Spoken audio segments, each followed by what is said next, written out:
Hey everyone, welcome to my channel. I am Nidhi Dhankard and today I'm here with the most simplified content on Unit 1 of Computer Network subjects in all the computer science domain. This video can be helpful for all the college and university students going to appear in their examinations, especially for the semester 3. So let's see what we have in our Unit 1. Unit 1 is divided into two parts, data communication and reference model. Data communication has topics such as components of data communication, data computing and processing, line configuration, topology, transmission mode, internetworks, network categories. Next, the reference model contains the topics such as TCP or IP model and the OSI model. Let's get started with it. Now we have five components of data communication. The first one is sender. जो device हमारा किसी भी information या data को share करना चाहता है, transfer करना चाहता है to the next device, that is known as sender. Now the message वो पीस ऑफ डेटा या इंफॉर्मेशन है जिसको सेंडर रिसीवर को शेयर करना चाहता है.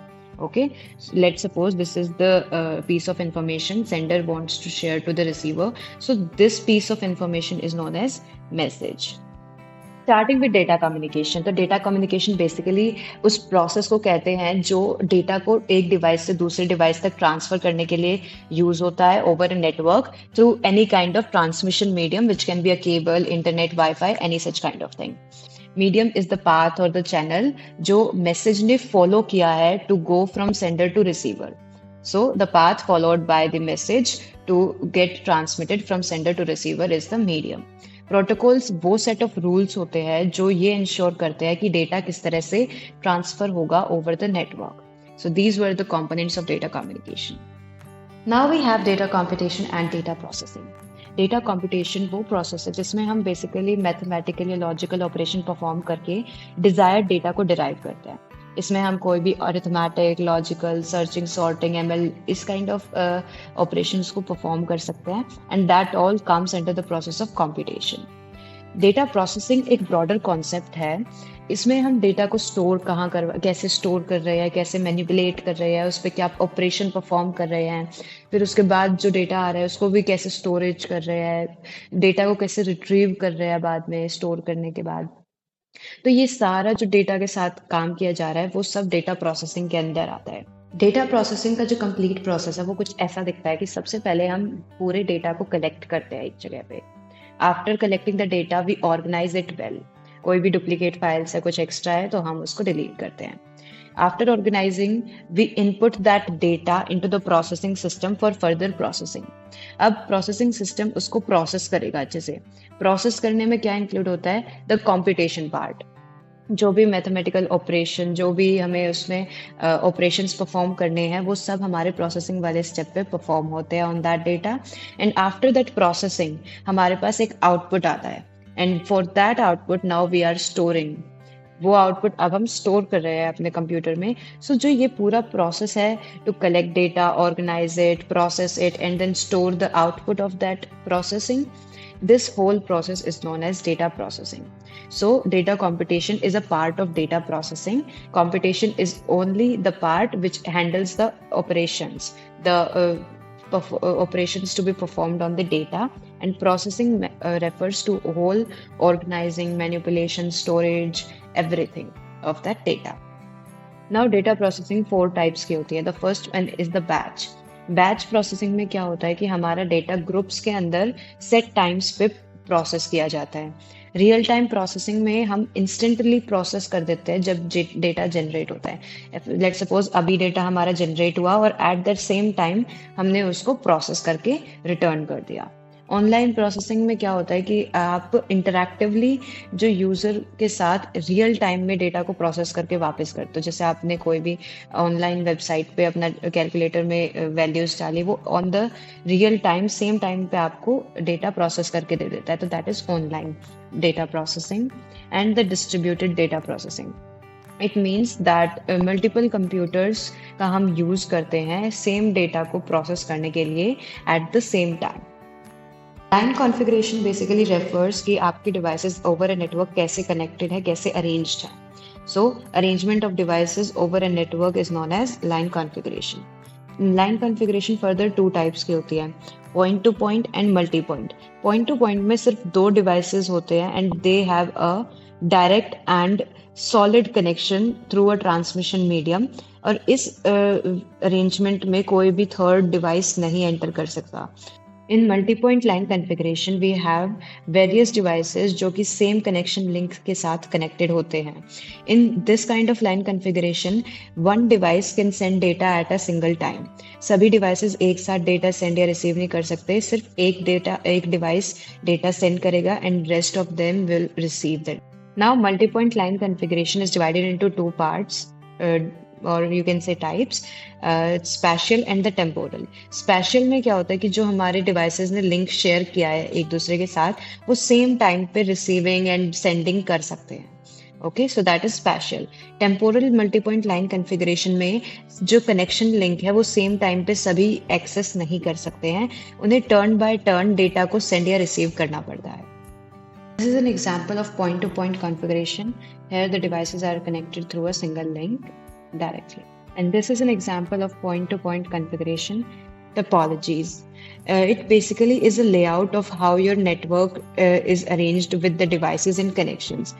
एक नेटवर्क में सभी डिवाइसेस और सभी ट्रांसमिशन मीडियम को जैसे अरेंज किया जाता है for better performance and scalability, उसे हम टोपोलॉजी कहते हैं। Now topology is of main 6 types. First is बस टोपोलॉजी। इस टाइप ऑफ टोपोलॉजी में हमारे सभी डिवाइसेस एक सिंगल ट्रांसमिशन मीडियम, एक सिंगल केबल के थ्रू कनेक्टेड होते हैं एंड उस केबल पे दोनों तरफ से डेटा ट्रांसफर हो सकता है। It is by directional. Second is star topology. Star topology में हमारे पास एक सेंट्रल कंप्यूटर होता है जिसको हम सेंट्रल हब बोलते हैं and all other devices are connected with that hub with different communication cables. Now the ring topology. In a ring topology हर डिवाइस दो नेक्स्ट डिवाइसेस से कनेक्टेड होता है जो कि एक रिंग लाइक स्ट्रक्चर फॉर्म कर देते हैं एंड दिस इज यूनिडायरेक्शनल। सिर्फ एक डायरेक्शन में डेटा फ्लो होता है इसमें।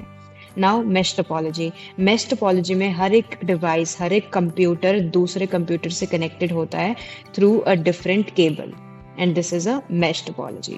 ट्री टोपोलॉजी बेसिकली वो टोपोलॉजी होती है जिसमें एक डिफरेंट लेवल्स पे, मतलब एक हायरार्किकल स्ट्रक्चर में डिवाइसेस कनेक्टेड होते हैं एंड सभी डिवाइस एक सेंट्रल डिवाइस या हब से कनेक्टेड होते हैं, that is the parent node. Now the hybrid topology. Hybrid topology में एटलीस्ट जो ये 5 टोपोलॉजीज हमें बताई गई है इनमें से एटलीस्ट 2 का कॉम्बिनेशन देखने को मिलता है and that is hybrid topology. These is the example of bus topologies. You can see all the devices are connected through a single cable. Now the ring topology. Here the ring-like structure is formed and every device is connected to other 2 devices of the network. After that we have tree topology. Tree topology different levels पे हमारे सारे computers arranged हैं and we have a central hub here, this one. After that, we have our star topology. We are having a central hub here, and all other devices are connected to this central hub. Now, the mesh topology. Every other device of this network is connected to each other with a different cable. Now, transmission mode refers to the direction of data flow between 2 devices. It is of 3 types: simplex, half duplex, and full duplex. Simplex data transmission mode में हमारा डेटा unidirectional flow करता है। It means data travels only in a single direction, such as broadcasting. Broadcasting में sender सिर्फ send कर सकता है डेटा को and receiver can only receive the data. Now the half duplex. Half duplex is the data flow where data can flow in both the directions, okay, but not simultaneously. At the same time, data cannot flow in both directions. Turn by turn data का flow होता है जैसे walkie talkie. One is speaking, one is receiving, and then the other will send and the first one will receive, this way. So half duplex is bidirectional but not simultaneously. In full duplex, the data can flow in both the direction and at the same time, such as phone calls. Now talking about the categories of network. Network is here divided on the basis of the area it is covering. So it is of mainly 5 types here. First one is PAN, personal area network. It refers to just a single person's area. Like you have connected your laptop and phone through your Bluetooth. So that is a personal area network. LAN, local area network. इस network में हमारा जो एक छोटा सा area cover हो जाता है, जैसे बिल्डिंग या कैंपस ऑफ अ स्कूल और कॉलेज।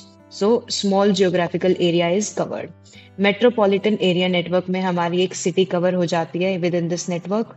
वाइड एरिया नेटवर्क में हम कंट्रीज और कॉन्टिनेंट्स को भी कनेक्ट कर सकते हैं।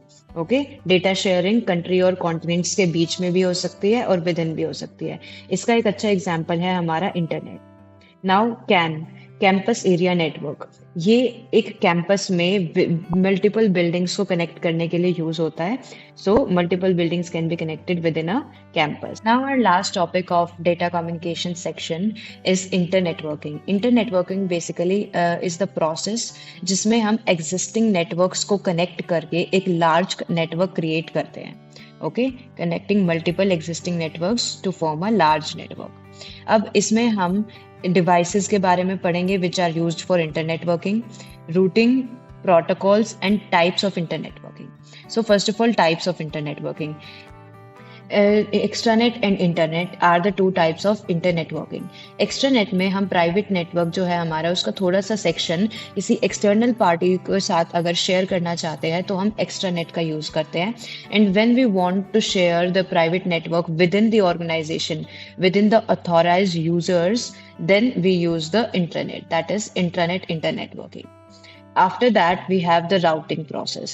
Now in routing process, जो हमारा data travel कर रहा है from one device to another, हम उसके लिए route set करते हैं. We select the path for the data to travel over the network, so that is routing. Now the protocols. Protocols are basically the set of rules which are defined, which are needed to be followed when the data is being transferred over the network.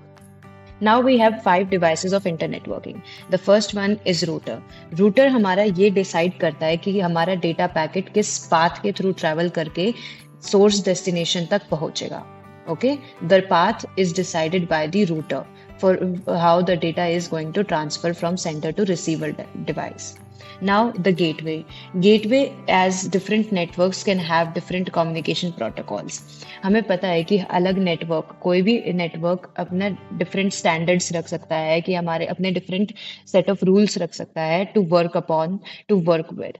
और इसी वजह से हमें जब network to network communication करना होता है इन internetworking, तो हमें उस डेटा के स्टैंडर्ड्स को ट्रांसलेट करना पड़ता है according to different networks.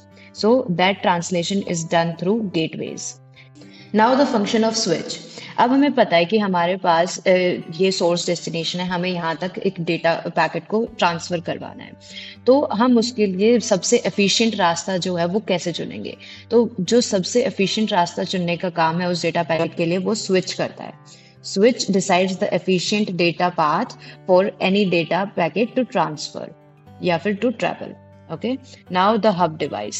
The hub is basically a central device जो बाकी सभी devices से connected रहता है. इसके पास कोई अपने खुद की इंटेलिजेंस नहीं होती है, ये कोई डायरेक्शन वगैरह का कोई काम नहीं करता है. It's just a central hub जिसके थ्रू बाकी सभी डिवाइसेस को हम एक्नॉलेज कर सकते हैं. After that we have the bridge device.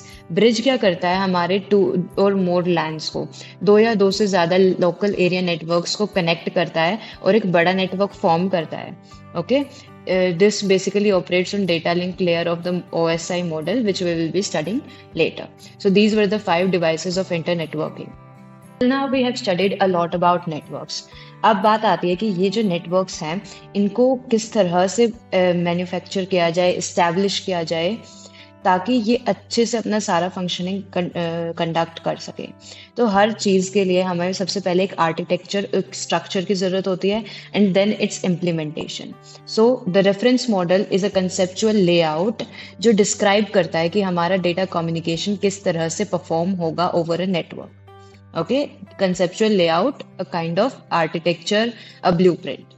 Now ये प्रीडिफाइन कर देता है स्टैंडर्ड्स, कि इन स्टैंडर्ड्स के बेसिस पे हमारे ये नेटवर्क कंपोनेंट्स मैन्युफैक्चर होंगे, बनेंगे, and it also defines the function of each layer to perform, okay, over the network. Now ये जो रेफरेंस मॉडल हैं, these are of 2 types, which is OSI and TCP and IP. OSI model is open system interconnection model. ये एक basic structure provide करता है, सिर्फ network को एक आर्किटेक्चर प्रोवाइड करता है। It has no dealing with the implementation. Okay, OSI has 7 layers. TCP IP model में क्या है? TCP IP model stands for transmission control protocol or the IP protocol, internet protocol. Now it has 4 layers and implement structure of OSI. ना हमारा जो ये network model है, ये two types में हम देख सकते हैं। First one is OSI। OSI is the open system interconnection model. ये हमारा basic architecture, basic structure provide करता है for the network. It has 7 layers. TCP IP model हमारा ट्रांसमिशन कंट्रोल प्रोटोकॉल या फिर IP प्रोटोकॉल मॉडल भी कह सकते हैं हम इसको। इसमें 4 लेयर्स होती हैं और ये इम्प्लीमेंट करता है the structure provided in the OSI model. Now we are going to study the different 7 layers of the OSI model. First one is physical layer. Physical layer bit by bit flow को control करती है from one node to another and it also performs the data encoding. Second is data link layer. ये हमारा data packets को reliable transfer में help करती है. It ensures that data packets are transferred efficiently between the nodes. तो ये flow control manage करता है और पैकेट फ्रेमिंग में हेल्प करता है, डेटा पैकेट्स फॉर्म करता है। Now the next is network layer. Network layer efficiently data packets की रूटिंग को इम्प्लीमेंट करता है। ये इंश्योर करता है कि जो डेटा पैकेट्स है वो अच्छे से एफिशिएंट पाथ के थ्रू ट्रैवल करें। ओके, तो एड्रेसिंग, रूटिंग और पैकेट ट्रांसफर नेटवर्क लेयर का फंक्शन होता है। Next is transport layer. Transport layer data exchange को रिलायबली एग्जीक्यूट करवाता है। Okay, it ensures that data is exchanged well. Now it performs segmentation and it reassembles the data packets. Now session layer establishes, manages and terminates the sessions as required. Okay, so sessions are managed by the session layer. Next is presentation layer. Presentation layer हमारा data को transform करता है in the format the receiver can understand. Okay, data transfer हुआ है packets के form में, but जो receiver है वो उसको पैकेट्स के फॉर्म में तो एक्नॉलेज नहीं कर पाएगा, इसीलिए उस डेटा को ट्रांसलेट कर देता है दोबारा उस रीडेबल फॉर्मेट में for the user. Next is application layer. Application layer क्या करता है कि नेटवर्क के सभी रिसोर्सेज को एक्सेस करने के लिए अलाउंस दे देता है। तो बेसिकली आपका जो भी डेटा है वो नेटवर्क के रिसोर्सेज को एक्सेस कर सकता है। After the OSI model layers, we are now going to discuss the 4 layers of TCP model. The first one is link layer. What does link layer does? Link layer just manages the hardware and the transmission of data over the network. Okay, it is also known as network access layer or the network interface layer. जो physical और data link layer का जो काम है OSI model में वो TCP execute करवाता है। Now the next layer is internet layer. Internet layer ये इंश्योर करता है कि जो डेटा पैकेजेस हैं वो अच्छे से ट्रैवल कर रहे हैं, वो अच्छे से फॉर्म हो रहे हैं। तो addressing, packaging and routing functions are performed by internet layer. OSI layer की जो नेटवर्क लेयर है वो एग्जीक्यूट करवाती है internet layer. Now the transport layer. Transport layer communication between different applications को होस्ट करती है। It means it manages the transportation of data between different applications and different hosts. Now the application layer. Application layer जो OSI model में session layer, presentation layer, application layer है। Last 3 layers of OSI model are implemented by the application layer of TCP model. All the protocols used in these layers are given. You can memorize. And with that, our unit 1 is completed. I hope you find this video helpful. Stay tuned for the next parts. Till then, stay happy, stay safe. Thank you.